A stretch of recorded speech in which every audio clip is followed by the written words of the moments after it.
السلام عليكم ورحمة الله وبركاته. أهلا وسهلا بكم أصدقائي ومتابعين القناة. لو لسه بتشوفوا القناة لأول مرة فضلا وليس أمرا اعمل لايك للفيديو واعمل اشتراك للقناة علشان يوصلك أسعار الفراخ يوميا، جملة في المزرعة وقطاعي في المحلات، وأسعار الكتاكيت والبيض في البورصة والمحلات.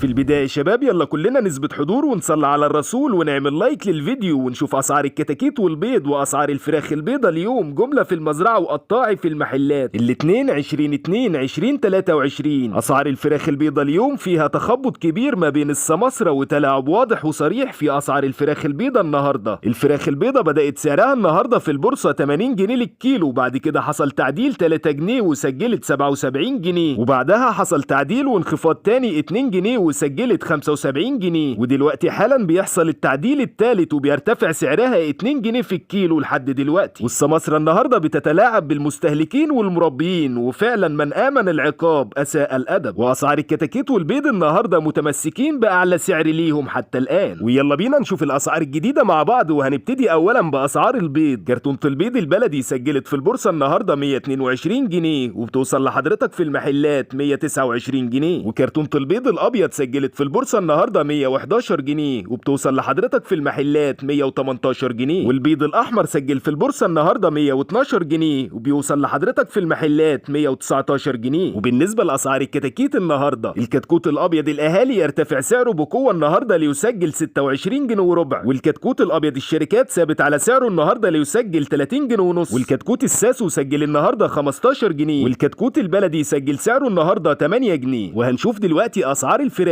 في البورصة والمحلات. الفراخ البلد الحر سجل سعرها في البورصة النهارده 105 جنيه وبتوصل لحضرتك في المحلات 112 جنيه، والفراخ الساسو مستمرة في ارتفاعها لتسجل في البورصة الآن 97 جنيه وبتوصل لحضرتك في المحلات 104 جنيه، وأمهات الفراخ البيضة الهبرد الكبيرة سجلت في البورصة النهارده 65 جنيه وبتوصل لحضرتك في المحلات 71 جنيه. الفراخ البيضة تم تعديل سعرها ودي للمرة الثالثة النهارده، وتلاعب واضح وصريح من السماسرة في الأسعار لتسجل السعر المعلن حاليا 78 جنيه، التنفيذ 77 جنيه، بتوصل للمستهلك في المحلات 84 جنيه للكيلو كحد أقصى، وربنا يكون في عون المستهلك بجد. وفي النهاية يا ريت تدعمونا بعمل لايك للفيديو واشتراك للقناة علشان يوصلك أسعار الكتاكيت والبيض وأسعار الفراخ البيضة يوميا، جملة في المزرعة وقطاعي في المحلات. وشكرا والسلام عليكم ورحمة الله وبركاته.